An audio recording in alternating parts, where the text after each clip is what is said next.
भगवान शंकर की पूजा के लिए प्रदोष की बेला विशेष कही गई है। संध्या काल भगवान महादेव की प्रसन्नता के लिए संध्या के काल में शिव जी की पूजा रुद्राभिषेक आदि करने से विशेष फल प्राप्त होता है। तो संध्या काल प्रदोष काल में कोई शिव पूजा करे तो भगवान शिव और प्रसन्न होते हैं। उसमें भी कोई पर्व का अवसर हो और उस पर्व काल में शिव जी की आराधना कोई करे तो भगवान महादेव उससे और प्रसन्न होते हैं। पर्व काल का इसने स्मरण रखा, पर्व काल का आदर किया, क्योंकि पर्व का आदर सबको करना चाहिए। पर्व से मतलब है जैसे श्री राम नवमी है, जन्माष्टमी है, नवरात्रि है, शिवरात्रि है, तो ये जो भी पर्व हमारे आते हैं, जो विशेष पर्व हैं, उनका वैष्णव जनों को, भक्त जनों को बड़ा आदर करना चाहिए। ऐसा नहीं कि हमें क्या करना है, अब ठीक है जो लोग करते हैं करें, हम तो नहीं करेंगे। नहीं करेंगे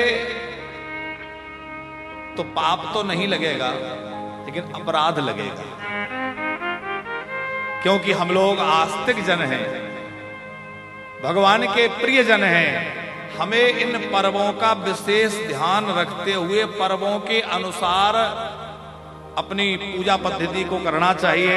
और पर्व का अवसर जब आए तो उस पर निश्चित ही कोई ना कोई उत्सव मनाना चाहिए। नवरात्रि आ गई, हमारे घर में कुछ नहीं हुआ तो माता रानी आएंगी तो उनको अच्छा लगेगा। शिवरात्रि आ गई, हमने कोई पूजा नहीं की तो भोले बाबा को ठीक नहीं लगेगा ना।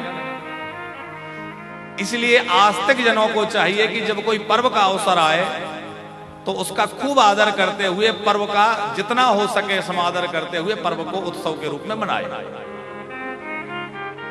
सभी देवी देवताओं के पर्व हैं, जिसकी जैसी उपासना की पद्धति है।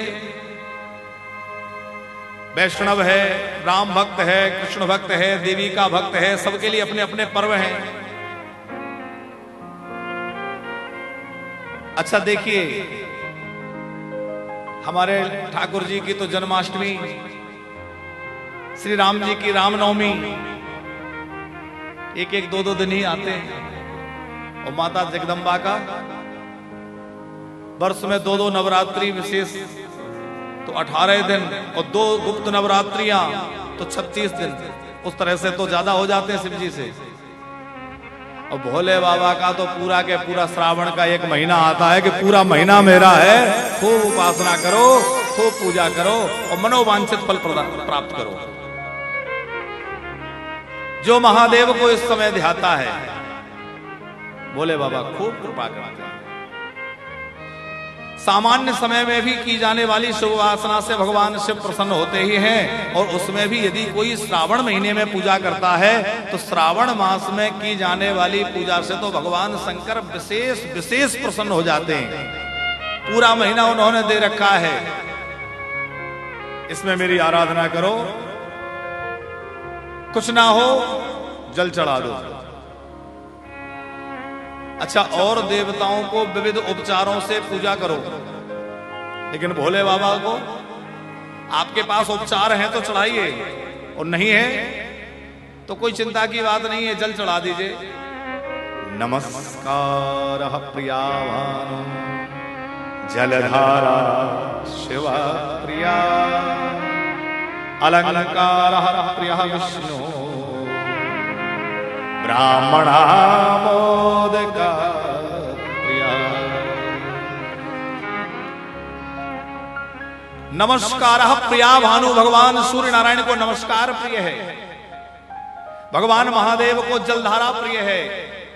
इसलिए भगवान शिव को अखंड जलधार से अभिषेक किया जाता है। अभिषेक की महिमा क्यों है? बोले उनको जलधारा प्रिय है। कुछ ना हो जल चढ़ा दो। अच्छा, और वो चढ़ा दो जो किसी को नहीं पसंद है। धतूरा, आक, भस्मी, जिनको कोई पसंद ना करे, भगवान महादेव कहते हैं मेरे लिए सब स्वीकार है, सब ग्राह्य है। ये क्यों? एक तो इसलिए कि भक्त को बहुत ज्यादा परिश्रम ना करना पड़े मेरे उपचार ढूंढने में। क्योंकि महादेव के भक्त तो ऐसे ही होते हैं। और दूसरी बात यह है कि हम सबके लिए भगवान शंकर ने यह एक बड़ी अच्छी बात कर दी है कि जो महादेव आग धतूरे को भी स्वीकार कर लेता है तो क्या हमें स्वीकार नहीं करेगा? ये भक्त को विचार करना चाहिए कि जो भगवान महादेव आग धतूरे को पसंद करके उसको भी स्वीकार कर ले रहा है, उसको भी ग्राह्य कर ले रहा है। जो महादेव भस्मी को, विष को, अरे सर्प बिच्छुओं को स्वीकार कर ले रहा है। किसी के भी घर में सर्प निकल आए तो क्या करेगा? भागेगा निकल के, सो नहीं पाएगा जब तक सांप पकड़ा ना जाए, निकल ना जाए, परेशान रहेगा कि नहीं? लेकिन भगवान महादेव उन सर्पों को अपना आभूषण बनाए हुए हैं। शिव जी का जो श्रृंगार है बड़ा तात्विक है।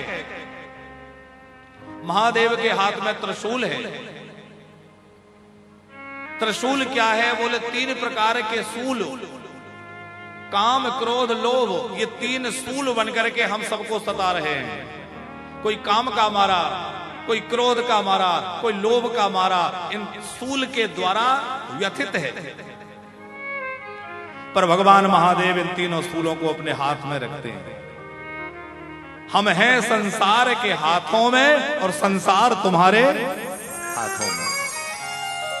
हम संसार के हाथ में, हम इन सूलों के बस में हैं, पर ये सब आपके हाथ में है, आपके बस में है।